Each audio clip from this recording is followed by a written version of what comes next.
Okay, now we have the bike ready, and I have to say this red color is really growing on me in real life, contrasting with these all black componentry.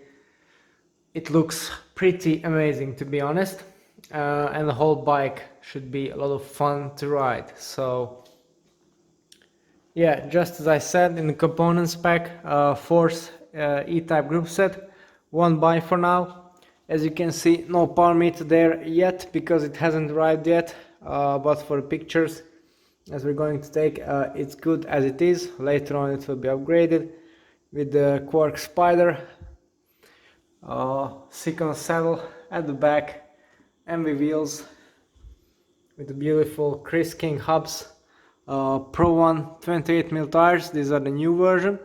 One thing I'd like to note is that I've used a similar wheel set with a similar tire before, just the older version of the tire, and on that the tire grew to a humongous 32mm width and it was bulging over the side of the rim.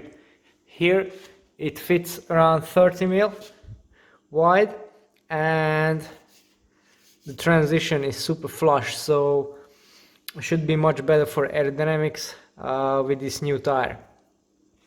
This is also the first time I've used the ESI silicone bar tape, and just by trying it like this I really like it, particularly the self-sealing finishing tape, which is unique and has many uses. It can be adapted to.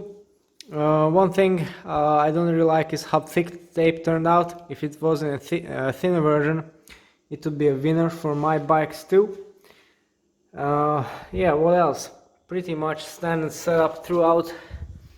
The Kogel Ceramic gold pulley wheels also present here on the Force Mac, 1033 Force cassette. Yeah, pretty much standard fare. Enve bottle cages on this one, and an Enve SES Aero Road bar. This is one size bigger than what I ride on my bike. I ride the 35/40. This is a 37/42.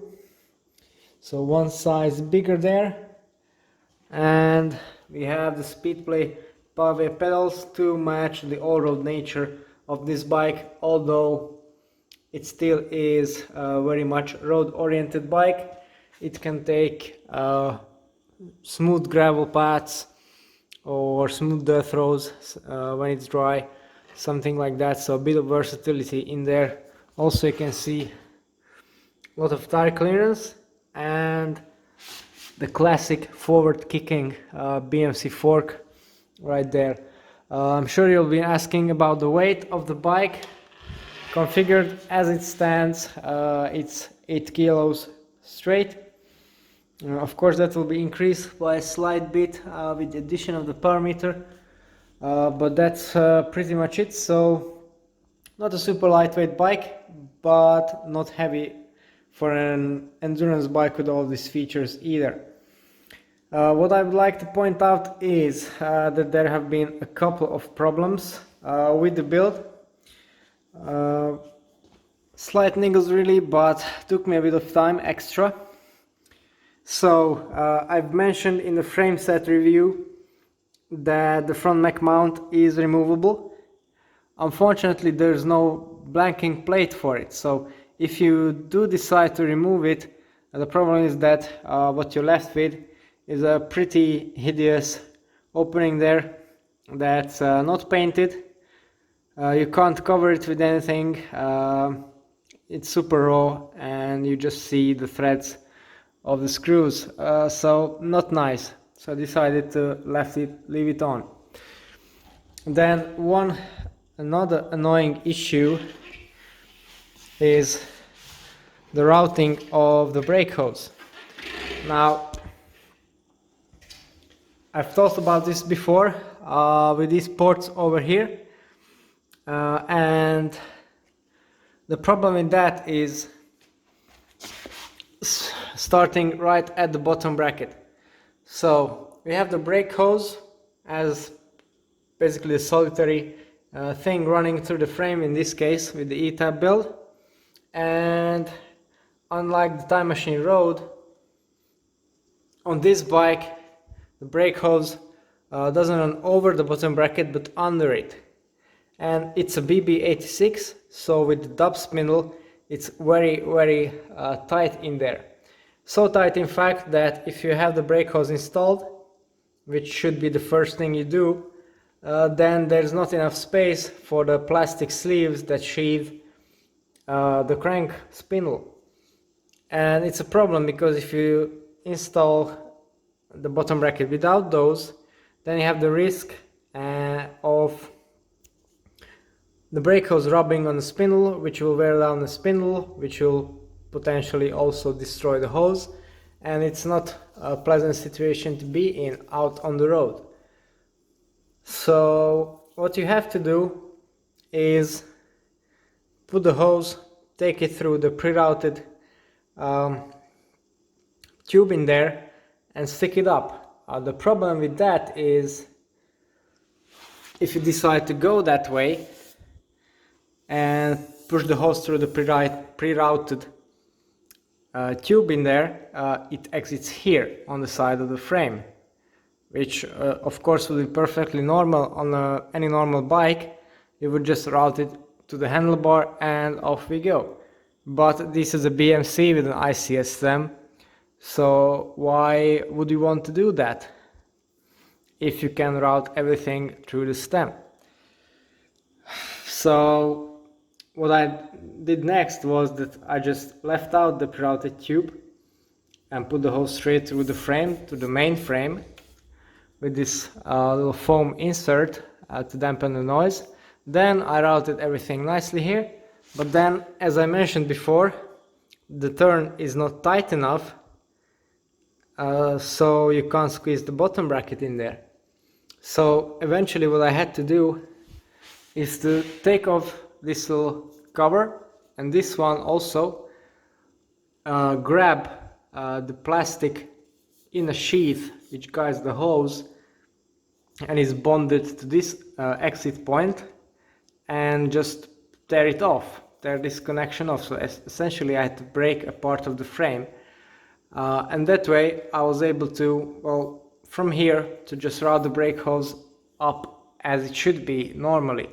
In this case it's routed tightly enough here under the bottom bracket. It can follow the curve because it's well pre-curved in that guide, that everything can fit nicely.